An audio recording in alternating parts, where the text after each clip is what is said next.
The Israel Museum in Jerusalem hosts an exhibition of rare and historically interesting objects called The Way of the Christians.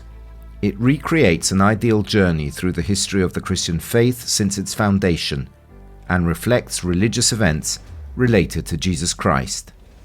במקרה של ישו, יש לנו שני ממצאים מאוד חשובים.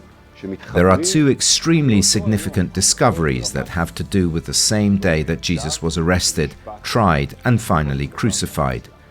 The box of dead bones next to me is the first discovery in this collection.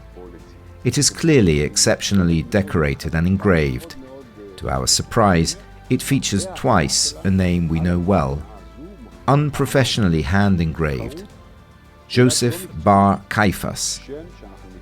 When we discovered that this was actually the coffin of the high priest who had Jesus arrested and then handed over to the Romans, there was a great uproar.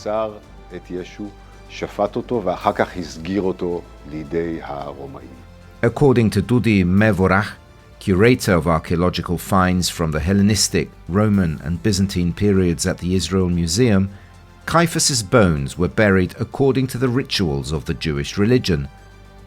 Mevorach also states that the dimensions of the ossuary were designed according to the longest bone in the human body, indicating that Caiaphas was tall.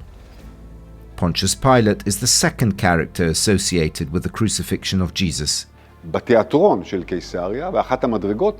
This stone was found in one of the steps of the amphitheatre of Caesarea and was used to inscribe a memorial plaque of Pontius Pilate, on which was written in Latin, Tiberium Pontius Pilatus Prefectus Judaeae.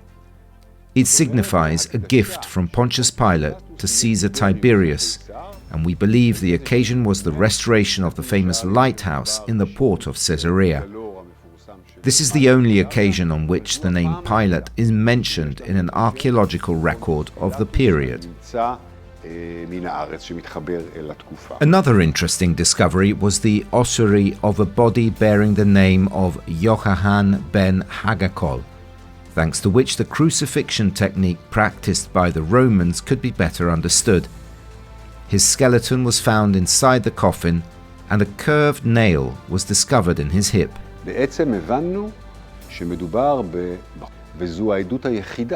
We realized that this young man had been crucified. It is the only evidence we have in the world of a skeleton of a deceased person who was killed by crucifixion. In fact, another skeleton was found in Cambridge 2 years ago.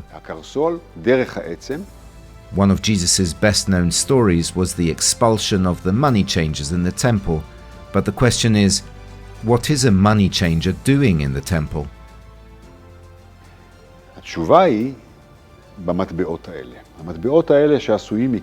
The answer lies in these silver coins.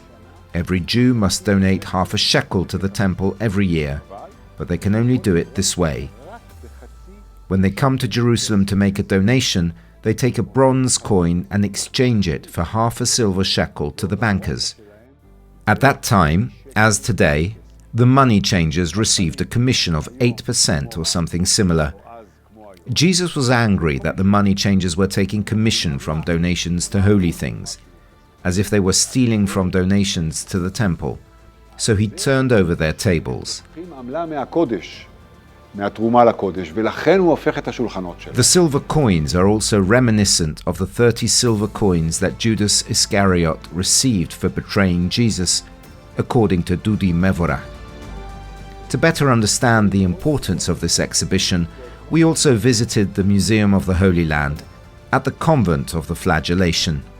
We have all bottles for perfume. One of them is alabaster bottle, which is more rare.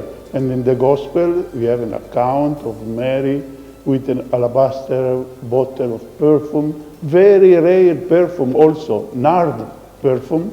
And she brought this to Jesus and put this perfume on the head of Jesus. The events that took place in this region 2,000 years ago have influenced the history of Europe and the Mediterranean and have had an impact that lasts to this day.